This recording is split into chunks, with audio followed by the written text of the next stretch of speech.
Hello everyone, Lawrence here from Unicorn Reviews. When I got back into sim racing last month, I knew I had to get a solid rig. I've dreamt of one ever since I was a kid, and now that I can finally afford it, the choice to go with a super versatile 80/20 rig over some DIY woodworking was an easy one. Only one problem: there are so many 80/20 aluminium extrusion rigs out there. What sets one apart, and why should I go with brand A over brand B? I ended up going with the SimLab GT1 Evo for a few reasons. First, they are competitively priced and seem well liked.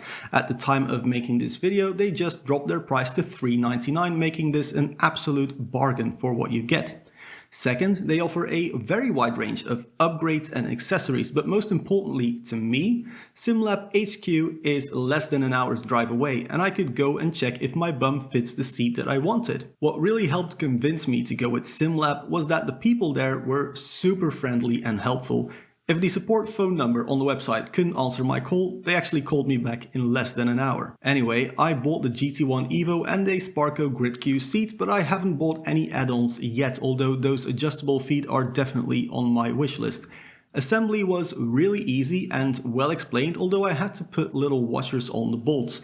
This seems to be something that they are trying to get rid of soon, so it can only get better, I guess.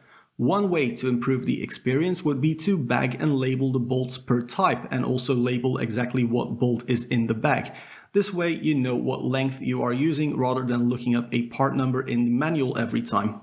I remember when Fantech started doing this in the PC case industry, and it was a major selling point for many customers. The entire assembly took less than 2 hours, not of course including the nightmare that is installing seat sliders. Getting everything positioned the way I wanted was a case of making small changes over the next week or so. I guess SimLab could make it slightly easier by laser etching lines and maybe some branding info into the profiles so you don't have to measure side to side when sliding the wheelbase uprights around. I'm not sure if everyone would like that look, but I would find it super cool to get a ruler and some branding just etched into these frame rails. As you can see, my wheelbase is huge and very heavy and also very poorly mounted. SimLab pre-drills their wheel deck for compatibility with the most common bases. Sadly, my Camus base is not on the compatibility list. When I tried to add the Camus base holes myself, I forgot that the wheel deck actually tilts a little bit, so the back support would actually interfere with the wheelbase.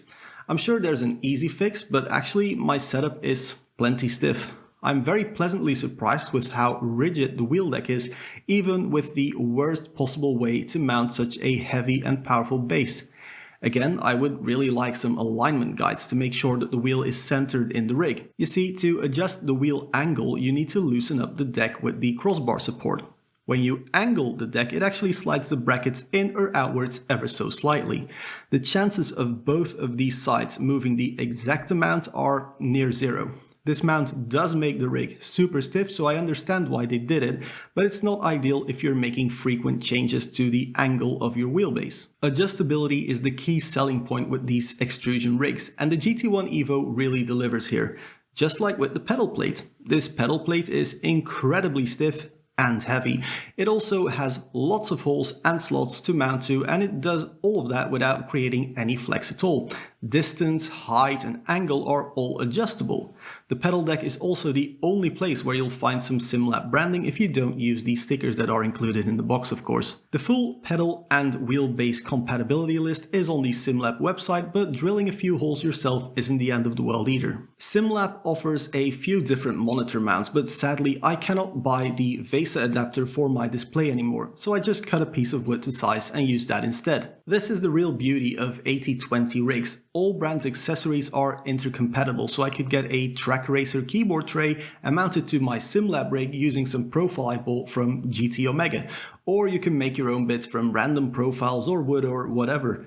Try doing that with tubular frames. All that adjustability comes at a cost though, and it's one that I didn't think about. The slots in the profiles are perfect to put stuff like your phone into, but sadly they're also perfect to trap dust. I hate cleaning as much as the next guy, and this really needs a lot more dusting and vacuuming than a round tube rig.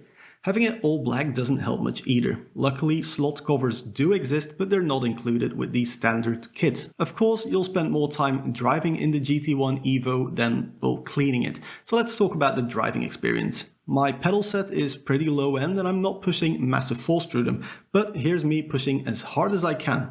As you can see or can't see, it hardly flexes at all. I love being able to just kick the brake or the clutch with all my might and not feel the rig deflect in any noticeable way. Moving to the wheel, this does move, but if you look closely, you'll see that it's actually the base moving on top of the deck again because it's only mounted with 2 bolts. The uprights and the deck are solid and I'm surprised my torture test hasn't broken anything. With this review wrapped up, I will look into a better solution, but for now I kinda like how the wheel hops when I'm doing a burnout. It actually makes the whole rig shake a little and that somehow adds immersion. I really had a hard time coming up with negatives for this review, other than the usual size and weight problems. I mean, you know what you're getting into when you get a rig like this, especially now that they've dropped the price to $399. I really can't think of anything. I guess the main problem for me was the seat slider, but these have been a nightmare since forever, and I just wish someone would make a seat slider that's easy to install and compatible with everything. Another smaller issue is the rubber feet lack any height adjustment and the optional ones are €90, so that makes them pretty pricey. The key takeaway to this video though is that the GT1 Evo is well priced, super adjustable and upgradable. Support is great should you need it and the stiffness of it is plenty even when mounting your wheelbase the worst way possible on purpose. I guess you need something with thicker longitudinal beams if you want to go for a motion rig, but if you can spend thousands on actuators, you probably aren't looking at this entry-level sim rig either. One last feature this rig comes with is the shifter arm, and I only installed mine so I can show the full setup in this video. Perhaps SimLab can leave this out of the bundle for an even lower starting price, but now that I've added mine, it does make for a good headphone and keyboard holder. I guess this means it's conclusion time. Can I recommend the SimLab GT1 Evo? Especially at this price point? Yes, absolutely. Pricing, features, support and compatibility are all amazing. You can customize this thing almost infinitely, but the base product is plenty capable to go the distance. The black anodization is really good. I even managed to assemble my entire rig without scratching it anywhere.